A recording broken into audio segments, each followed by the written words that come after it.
Hello साथियों, नमस्कार। एक ऑनलाइन क्लास में आपका हार्दिक स्वागत है। साथियों, मैं अजय सर आज आप लोगों के बीच टीजीटी पीजीटी आर्ट के महत्वपूर्ण करंट से प्रश्न लेके आया हूं, जो टीजीटी पीजीटी आर्ट की दृष्टि से वेरी मोस्ट है, जो कि होने वाले टीजीटी पीजीटी आर्ट 2021 में आने की संभावनाएं हो सकते हैं इन प्रश्नों के लिए। तो चलते हैं साथियों, सीधे प्रश्न पर चलते हैं और उम्मीद है कि आप लोग एक ऑनलाइन क्लास के साथ अच्छी तरीके से तैयारी कर रहे हैं और ये उम्मीद है कि वीडियो भी आपको बहुत अच्छा लगेगा। तो चलते हैं साथियों सीधे प्रश्न पर। तो साथियों, तो आपकी स्क्रीन पे प्रश्न दिखाई दे रहा है। तो पहला प्रश्न साथियों, भारतीय संसद की डिजाइन किस मंदिर से लिया गया है ना। प्रश्न क्या कर रहा है कि जो भारतीय संसद है इसकी जो डिजाइन है किस मंदिर से लिया गया है ना। किस मंदिर की डिजाइन से भारतीय संसद को देखकर डिजाइन किया गया है। तो इसका जो राइट आंसर होगा साथियों क्या हो जाएगा, 64 योगिनी मंदिर से। क्या हो जाएगा साथियों, 64 योगिनी मंदिर की डिजाइन से ही भारतीय संसद की डिजाइन की गई है। 64 योगिनी मंदिर से इसकी डिजाइन लिए गए हैं साथियों। तो बता दें थोड़ा 64 योगिनी के मंदिर से संबंधित थोड़ा जानकारी आपको आपके बीच शेयर करते हुए चलते हैं। पूरे भारत में 4 मंदिर हैं। 64 योगिनी के नाम से पूरे भारत में कितने साथियों मंदिर हैं, 4 मंदिर हैं। 2 मंदिर कहाँ हैं साथियों, उड़ीसा में। 2 मंदिर कहाँ हैं साथियों, उड़ीसा में। और 2 मंदिर कहाँ हैं, मध्य प्रदेश में। कहाँ हैं साथियों, 2 मंदिर उड़ीसा में हो जाएंगे 64 योगिनी के, और 2 मंदिर 64 योगिनी के कहाँ हो जाएंगे, उड़ीसा मध्य प्रदेश में। तो मध्य प्रदेश में एक खजुराहो हो जाता है, एक जाता है मुरैना देवी मंदिर। एक खजुराहो का मंदिर हो जाएगा 64 योगिनी का, एक हो जाएगा मुरैना देवी मंदिर। तो ये जो मुरैना देवी वाला मंदिर है 64 योगिनी वाला, इसी मंदिर से ही भारतीय संसद की डिजाइन की गई है। मुरैना वाले मंदिर से ही भारतीय संसद की डिजाइन किया गया है ना। जो एक 64 योगिनी वाला मंदिर जो खजुराहो से था तो विष्णु भगवान के लिए समर्पित माना जाता है। लेकिन ये जो मुरैना वाला 64 योगिनी मंदिर है साथियों, ये शंकर भगवान के लिए प्रसिद्ध है। यहाँ शंकर भगवान की मूर्ति है। ठीक, तो इसी के साथ बताते चले, जो भारतीय संसद है इसकी जो डिजाइनकार थे, जो इसके वास्तुकार थे, वो कौन थे, एडवर्ड लुटियंस थे। तो इसी प्रकार से साथियों अगले प्रश्न पर चलते हैं साथियों। वेरी मोस्ट प्रश्न है टीजीटी पीजीटी आर्ट की दृष्टि से होने वाले कला में। तो अगला प्रश्न है साथियों आपका, जरीना हाशमी का निधन कहाँ हुआ था। वेरी मोस्ट प्रश्न है साथियों, ये बनेगा एग्जाम में, आपकी होने वाले एग्जाम 2021 में टीजीटी पीजीटी में ये बनना ही बनना है, श्योर है प्रश्न साथियों, ये बनेगा। अगर साथियों वीडियो अच्छा लगे तो लाइक और सब्सक्राइब जरूर करिए साथियों। लाइक सब्सक्राइब ही हमारे मेहनत का फल होता है। हम आपका साथ बना रहेगा तो साथियों हमेशा इसी तरीके से नए वीडियो आपके बीच लाते रहेंगे, जिससे आप लोग अपनी टीजीटी पीजीटी आर्ट की तैयारी करते रहे, अपने साथियों को भी इस शेयर करते रहिए, वो भी इसका लाभ लेते रहे। तो जरीना हाशमी का निधन कहाँ हुआ था। क्या पूछ रहा है कि जरीना हाशमी का निधन कहाँ हुआ था। तो जरीना हाशमी का साथियों जो निधन हुआ था कहाँ हुआ था, लंदन में। कहाँ हुआ था साथियों, लंदन में हुआ था। तो जरीना जो हाशमी थी साथी हैं, प्रसिद्ध आर्टिस्ट थी। क्या थी, एक प्रसिद्ध आर्टिस्ट थी। इसी के साथ साथ ये चित्रकार, मूर्तिकार, प्रिंट मेकर भी थे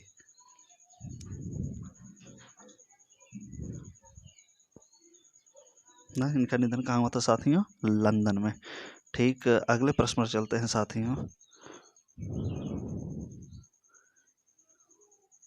अगला प्रश्न है आपका साथियों, वास पद्धति में निर्मित, कह रहा है कि वास पद्धति में निर्मित प्रणय ना। क्या कह रहा है कि वास पद्धति में निर्मित प्रणय किसकी रचना है। प्रणय जो है किसकी रचना है। तो ये रचना जो हो जाएगी साथियों अब्दुल रहमान चुगताई की। ये जो करंट के टीजीटी पीजीटी आर्ट से जो संबंधित करंट क्वेश्चन बन रहे हैं 2020 से 21 तक, इसके आगे पीछे उन्हीं सब प्रश्नों को लेकर आए हैं, जो टीजीटी पीजीटी 21 में आने वाले या होने वाले परीक्षाओं में आ सकते हैं। आने की संभावना, उन्हीं प्रश्नों को हम आपके बीच लेके आए हैं। तो कौन हो जाएगा, वास पद्धति में निर्मित प्रणय ना, ये जो प्रणय चित्र है किस पद्धति पर है, वास पद्धति में। तो इसकी रचना किसने की थी, तो अब्दुल रहमान चुगताई ने की थी। किसने किया था साथियों, अब्दुल रहमान चुगताई ने किया था ना। वास पद्धति का जो है किसने किया था, तो अब्दुल रहमान चुगताई ने किया था।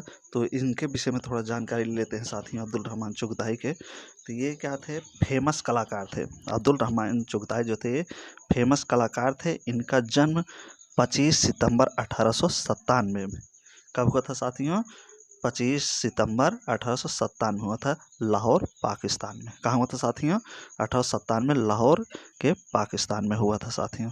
तो अगले प्रश्न पर साथियों चलते हैं। ललित कला की धारा ग्रंथ के लेखक हैं। ललित कला की धारा ग्रंथ के लेखक हैं। तो ये जो ललित कला धारा ग्रंथ के जो लेखक हैं साथियों, ये कौन हो जाएंगे, असित कुमार हलधर थे। कौन है साथियों, असित कुमार हलधर। ललित कला की जो धारा है इसके जो लेखक हैं, ग्रंथ है, इसके ग्रंथ के जो लेखक हैं असित कुमार हलधर हैं। कौन है साथियों, असित कुमार हलधर। तो इनका जन्म कब हुआ था साथियों, असित कुमार हलधर का जन्म 1890 कोलकाता में हुआ था। कहाँ हुआ था साथियों इनका जन्म, 1890 में कोलकाता में हुआ था। तो उम्मीद है कि प्रश्न आप लोगों को साथियों अच्छे लग रहे होंगे। अगले प्रश्न पर चलते हैं साथियों। श्री योगेश प्रवीण जाने जाते हैं। श्री योगेश प्रवीण जाने जाते हैं तो किस लिए जाने जाते हैं साथियों, श्री योगेश जो प्रवीण है किस लिए जाने जाते हैं, ये जाने जाते हैं कला इतिहासकार के लिए। किसके रूप में जाने जाते हैं, तो कला इतिहास के रूप में जाने जाते हैं साथियों। तो इनका जन्म जो होता साथियों, श्री योगेश प्रवीण जी का जन्म जो हुआ था 1937 में हुआ था। कब हुआ था साथियों, 1937 में इनका जन्म हुआ था। और 2020 में, सन 2020 में इनकी क्या हुई थी, मृत्यु हुई थी। तो ये सब जो प्रश्न है साथियों परीक्षा में आने की, इन सब प्रश्नों की संभावना है, करंट से संबंधित प्रश्न है, टीजीटी पीजीटी आर्ट कला के। तो 1937 में जन्म हुआ था, मृत्यु 2020 में हुआ था। ये उत्तर प्रदेश अलीगढ़ से थे। कहाँ के थे भैया, ये उत्तर प्रदेश अलीगढ़ के निवासी थे। ये एक क्या थे, प्रख्यात लेखक भी थे। कला इतिहासकार के साथ साथ क्या थे, प्रख्यात लेखक भी थे श्री योगेश प्रवीण जी, जिनका जन्म 1937 अलीगढ़ में हुआ था और मृत्यु 2020 में हुआ था। तो बेरी बेरी ये सब मोस्ट प्रश्न है साथियों जो परीक्षा में पूछे जा सकते हैं 2021 होने वाली परीक्षा में। तो अगले प्रश्न पर चलते हैं साथियों। भारत की सबसे बड़ी बुद्ध की लेटी प्रतिमा, कह रहा है कि भारत की सबसे बड़ी बुद्ध की लेटी प्रतिमा निर्माणाधीन है, यानी कि अभी बन रही है। भारत की सबसे बड़ी बुद्ध ने भारत की सबसे बड़ी बुद्ध की लेटी प्रतिमा क्या कर रहा है, भारत की सबसे बड़ी बुद्ध की लेटी प्रतिमा निर्माणाधीन है। तो कहाँ है भैया, ये बोध गया में। कहाँ बन रही है, कहाँ बनी है, तो बोध गया में। कहाँ है ये, बोध गया में है। बोध गया यहाँ बिहार गया में है। ठीक, तो इसमें थोड़ा देखते हैं कि महात्मा बुद्ध को यहाँ पे क्या हुआ था, ज्ञान प्राप्त। बोध गया जो है, ये जो बोध गया स्थान है बिहार में है, यहीं पे महात्मा बुद्ध को क्या हुआ था, ज्ञान की प्राप्त हुई थी।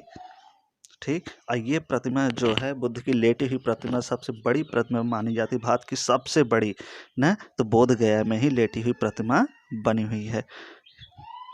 अगले प्रश्न साथी हैं, सब जितने प्रश्न साथियों वेरी वेरी मोस्ट प्रश्न है, सब एग्जाम में आ सकते हैं। तो प्रसिद्ध इंस्टॉलेशन थिएटर क्या कर रहा है कि प्रसिद्ध installation theatre of the absurd ना, एब्सर्ड किसकी रचना है ना, तो किसकी रचना है, प्रसिद्ध installation theatre of the absurd किसकी रचना है। तो ये जो रचना है साथी यमियत हुसैन की है। किसकी रचना है साथियों, यमियत हुसैन की है ना। किसकी रचना है साथियों, यमियत हुसैन की है। तो अगले प्रश्न साथियों चलते हैं। अगला प्रश्न जो हमारा है ना, क्या है, काइनेटिक मूर्त शिल्पों के लिए प्रसिद्ध हैं। कह रहा है कि जो काइनेटिक मूर्त शिल्प है इसके लिए कौन प्रसिद्ध है, तो काइनेटिक मूर्त शिल्प के लिए कौन प्रसिद्ध है, तो कौन प्रसिद्ध है साथी, अंकित पटेल जी ना। काइनेटिक मूर्त शिल्प किसकी रचना है या किसकी है कृत, यह है अंकित पटेल की। तो काइनेटिक मूर्त शिल्प को जो बनाए हैं अंकित पटेल जी बनाए हुए हैं। कौन बनाए हैं साथियों, अंकित पटेल जी। ना। तो अंकित पटेल जी क्या थे साथियों, ये प्रसिद्ध मूर्तिकार थे। क्या थे साथियों, प्रसिद्ध मूर्तिकार थे, जिनका जन्म 1957 में हुआ था। जिनका जन्म कहाँ हुआ था, 1957 में अहमदाबाद गुजरात में हुआ था। 1957 में अहमदाबाद गुजरात में हुआ था अंकित पटेल का जन्म। ये प्रसिद्ध मूर्तिकार थे, प्रसिद्ध मूर्तिकार थे। इनकी जो रचना है काइनेटिक मूर्तिशिल्प है। क्या है, काइनेटिक मूर्तिशिल्प के अंकित पटेल जाने जाते हैं। तो अगले प्रश्न पर साथियों चलते हैं। प्रसिद्ध पेंटिंग द फीमेल हेड किसकी कृति है। कह रहा है कि प्रसिद्ध पेंटिंग द फीमेल हेड किसकी रचना है।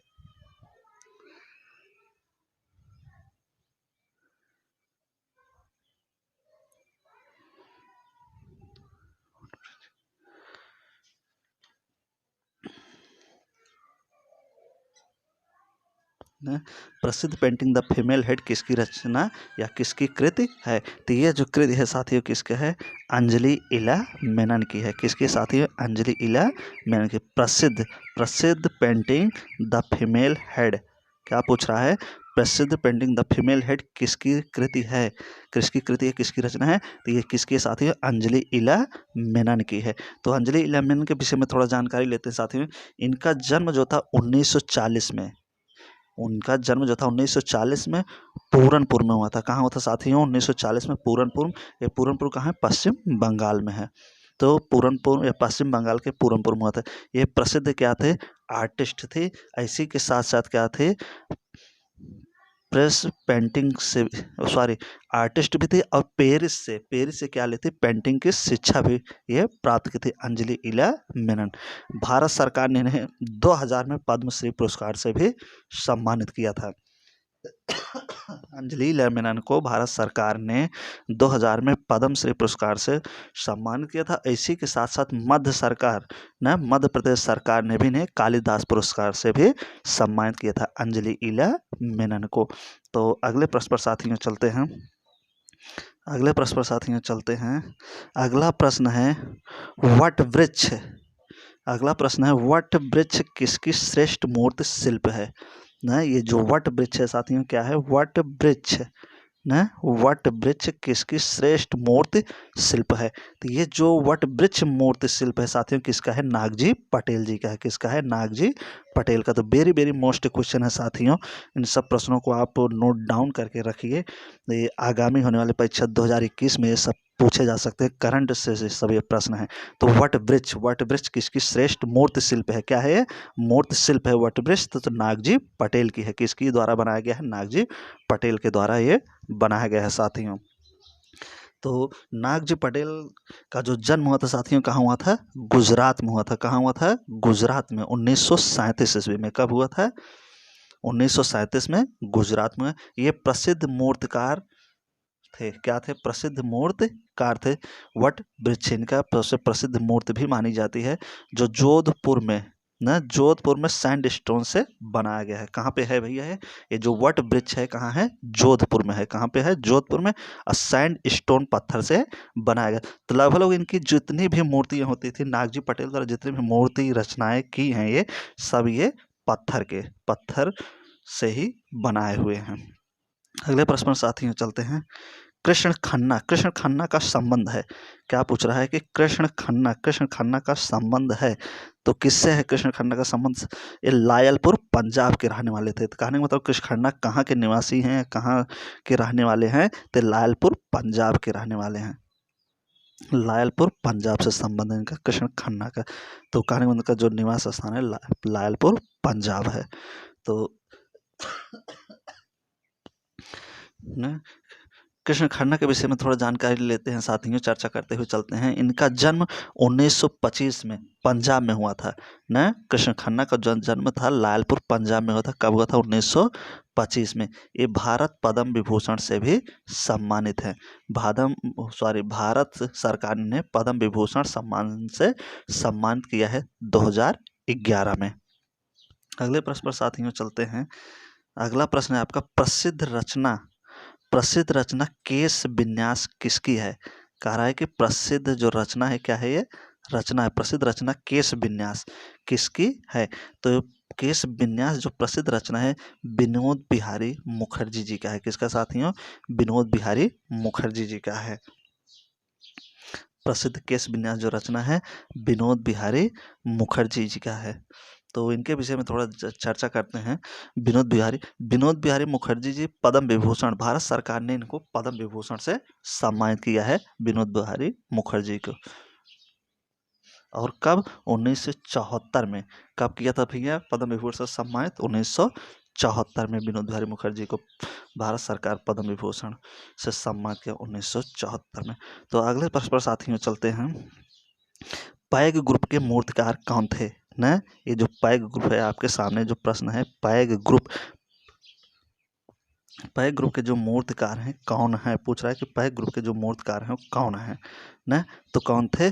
बाकरे। पैग ग्रुप में जो 6 सदस्य साथियों, 6 सदस्य में एक ही ऐसा व्यक्ति था जो मूर्तिकार था। तो कौन था साथियों? यश जी बाकरे थे। कौन थे? बाकरे। बाकरे ही ऐसा था जो पैग ग्रुप में क्या था? मूर्तिकार था। बाकी 5 लोग मूर्तिकार नहीं थे न। तो बाकरे से संबंध देखेंगे। बाकरे पैग ग्रुप के एक मात्र मूर्तिकार थे। क्या थे साथियों? जो बाकरे थे पैग ग्रुप के एक मात्र मूर्तिकार थे। अब पैग ग्रुप की स्थापना कब हुई थी साथियों? 1947 में न। पैग ग्रुप की स्थापना साथियों कहाँ हुई थी? 1947 में मुंबई में। कहाँ हुई थी साथियों? मुंबई में। अगले प्रश्न पर साथियों चलते हैं। सिरेमिक कलाकार के रूप में प्रसिद्ध हैं न। कह रहा है कि सिरेमिक कलाकार के रूप में प्रसिद्ध हैं। तो कौन प्रसिद्ध है साथियों? सिरेमिक कलाकार के रूप में प्रसिद्ध हैं। तो कौन? ज्योत्सना भट्ट जी। कौन है साथियों? ज्योत्सना भट्ट जी हैं जो सिरेमिक कलाकार हैं। क्या हैं? सिरेमिक कलाकार हैं ज्योत्सना भट्ट जी। तो जो ज्योत्सना भट्ट जी हैं कहाँ के रहने वाले थे? गुजरात की। कहाँ के रहने वाले थे? गुजरात की। ये सिरेमिक, जाने मानी सिरेमिक कलाकार थी ज्योत्सना भट्ट। इनके जो पति थे, इनके पति का नाम क्या था? ज्योति भट्ट। इनके पति का नाम क्या था साथियों? ज्योति भट्ट। ज्योत्सना भट्ट के पिता का नाम क्या था? पति का नाम ज्योति भट्ट था, पति इनके थे। और ये गुजरात के रहने वाली थी ज्योत्सना भट्ट। 1940 में ने 1940 में ये क्या करी थी? बड़ौदा स्कूल से शिक्षा प्राप्त की थी। 1940 में बड़ौदा स्कूल से शिक्षा प्राप्त की थी। इनकी मृत्यु कब हुई थी साथियों? वेरी वेरी मोस्ट प्रश्न है। 1940 में मानिककच्छ में, 1940 मानिककच्छ बड़ौदा में इनका क्या हुआ था? जन्म हुआ था। इनका जो मृत्यु है साथियों कब हुआ था? मृत्यु 11 जुलाई 2020 को बड़ौदा गुजरात में। तो ये सब वेरी वेरी मोस्ट प्रश्न साथियों। सिरेमिक कलाकार के रूप में कौन जाते हैं? ज्योत्सना भट्ट। इनका मृत्यु कब हुआ था? 11 जुलाई 2020 में। तो ये टीजीटी होने वाली टीजीटी पीजीटी एग्जाम 2021 में यह प्रश्न पूछ सकता है। वेरी वेरी करंट के मोस्ट क्वेश्चन है साथियों। तो इनके मृत्यु को आप याद रखेंगे। मृत्यु 11 जुलाई 2020 को बड़ौदा में हुआ था साथियों। तो ये रहा साथियों आज का अगला प्रश्न है। इसी के साथ हम देखेंगे बोहेमियन कलाकार नाम से किसे जाना जाता है ना? बोहेमियन कलाकार के नाम से किसे जाना जाता है? तो गोपाल घोष को किसे जाना जाता साथियों? गोपाल घोष को। गोपाल घोष जो थे साथियों बोहेमियन कलाकार थे। क्या थे? बोहेमियन कलाकार के नाम से ही गोपाल घोष को जाना जाता है। गोपाल घोष का जन्म जो साथियों था, इनका जन्म 1913 ईस्वी में कोलकाता में हुआ था। कहाँ था हुआ था इनके साथियों का? गोपाल घोष का जन्म 1913 ईस्वी में कोलकाता में हुआ था। तो ये रहा साथियों आज का लास्ट प्रश्न। साथियों उम्मीद है कि वीडियो आप लोगों को बहुत बेहतर लगा होगा। ये करंट से टीजीटी पीजीटी कला के करंट से प्रश्न थे जो होने वाले 2021 प्रश्न में पूछे जा सकते हैं। साथियों वीडियो अच्छा लगा तो इसे लाइक सब्सक्राइब जरूर करिए। जो आपके जो मित्र हैं, जो साथी सहपाठी हैं, जो टीजीटी आर्ट की कला से एग्जाम देंगे साथियों, उनके पास भी ये वीडियो शेयर करें ताकि वो भी इसका लाभ ले सकें साथियों। तो इसी के साथ जब नेक्स्ट वीडियो आपके बीच लेके आऊँगा साथियों, तब तक के लिए best of luck. So thank you, धन्यवाद।